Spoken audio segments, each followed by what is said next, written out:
Another Outdoor Sunday Short, and I got an interesting topic today. I was talking with one of my speaker friends who spoke at an event recently, and they had one of their best audience feedbacks. It was awesome. Now, this event typically, I'm just diving right in. You like how I'm diving right in? It's just one of those stories that's like, what? Like, what? And so this event does not pay its speakers. And my friend is a highly paid speaker in their lane. And very on demand, very energetic, very engaging, amazing, just amazing powerhouse speaker. And they were very fortunate to get this speaker without paying them. They were able to negotiate in the contract some serious ROI things, right? Like multiple introductions to different decision makers of other conferences and things like that, and video, audio. So they took this opportunity because they knew what it could lead to, right? And plus they love what they do. They love pouring into their audience, and amazing feedback. So this particular conference has the same keynote speaker every year. It's kind of like their ongoing contract, but this year that person couldn't do it. So they were looking for a keynote speaker, and my friend was slated to do the keynote role. And they loved his topic, what he was going to speak about, all the things. It was awesome. It was going to go off like a hitch. Like I said, the negotiations took a bit back and forth to negotiate because it is a non-paid position and he is a highly paid speaker. Well, right after the keynote, and he was doing a breakout session the next day, so it was like a 2-day event, one of the administrators, I'm not sure if it was the actual person who booked him or not, I don't know. But one of the administrators, so a person who worked for the event, approached him and said, we need you to change your message. We need you to change it for tomorrow to more leadership oriented and not so heavily on this. What's interesting is what they didn't necessarily want him to lean into was exactly what they had hired him to do. They wanted more of that message because the audience was demanding it. The audience was demanding that this was the message that they wanted. This is the problem that the audience has. So they wanted to provide that, which is why he was an excellent fit for this position. And it went off like a hitch. It was amazing, standing ovation, wonderful. And I believe he booked multiple gigs from that engagement. And if he hasn't yet, he will. And the fact that he was approached to change the message. So I want to let you know how he handled the situation, because it's definitely a situation that is unique, but I feel like things like this will occur and we have to know how to handle them, right? Like we have to learn how to handle them. So we had a conversation and he said, well, I just politely said, no. He said, no, that is not my message. That's not what you hired me for, right? That's not what you hired me for. And that's not my message. I'm not a leadership speaker. So he definitely pushed back and stayed strong. And here's the thing, friends. You are the professional speaker. And this is what I told him. Like, you are the professional. Like, you are the professional. And how he handled it was absolutely the right way to handle it, in my opinion. The pushback doesn't have to be an intense or confrontational conversation. It absolutely does not. It's like, this is what you hired me for. This is what the audience demanded, and obviously they loved it, and they did. They absolutely loved it.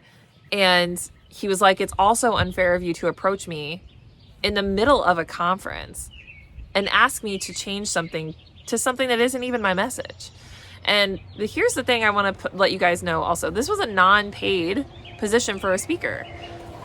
So it's interesting to me that someone from the event would ask a professionally paid speaker to change their message. They're asking a lot for a non-paid position, right? It's just, and it became clear to me, and I was having this conversation with my friend, and I was like, maybe they just don't know how to work with professional speakers, right? And that's why I kept saying, like, you are the professional. This is your job. This is what you do for a living. You know how to handle these things.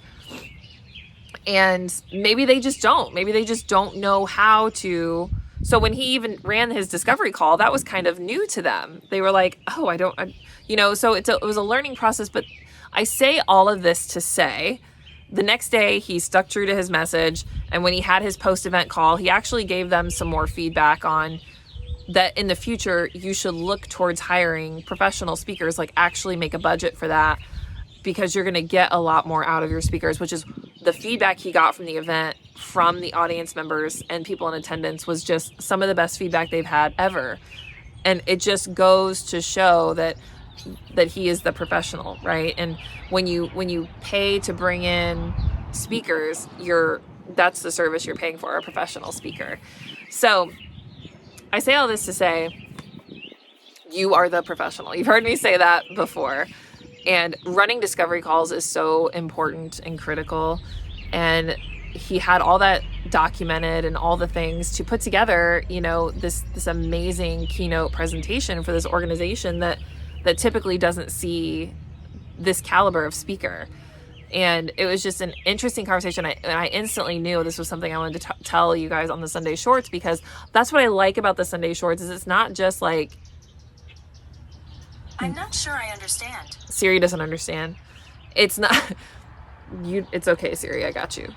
But it's important to know that, like, there are moments in the industry that are not perfect moments. There are moments when things like this come up. And I mean, it made me think, like, how would I have reacted if someone came up to me and said, oh, I need you to speak on leadership? It's like, that's definitely not what I do.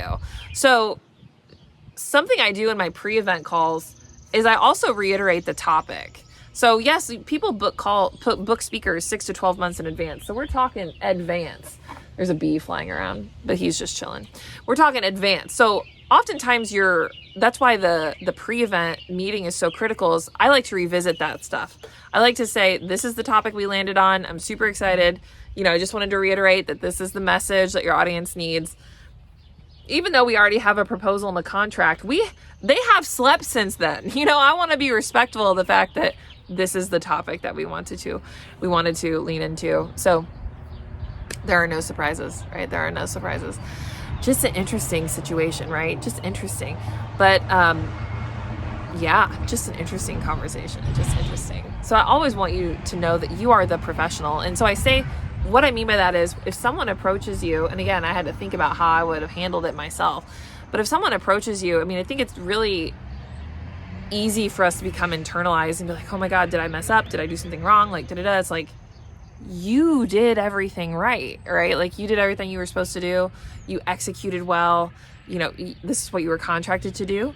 And sometimes people, again, when they're not used to working with professional speakers, it's a learning experience for them as well. So I did challenge him also. I'm like, give them grace in this process, but also use it as a teaching moment for them to potentially bring in professional speakers if they're just not used to working with them. So just wild, right? Just wild stories on the trail. So that was interesting. Had to share that. So I challenge you to ask yourself, like, what would you do if you got booked and paid to speak, or booked, maybe not paid, not monetarily anyway, but if you negotiated to be on this stage and it went off like a hitch, standing ovation, people loved you, it was wonderful, and the event planner came up to you, or decision maker, or whoever, and said, hey, we need you to change your message. It was too heavy on this. We need you to speak more on this.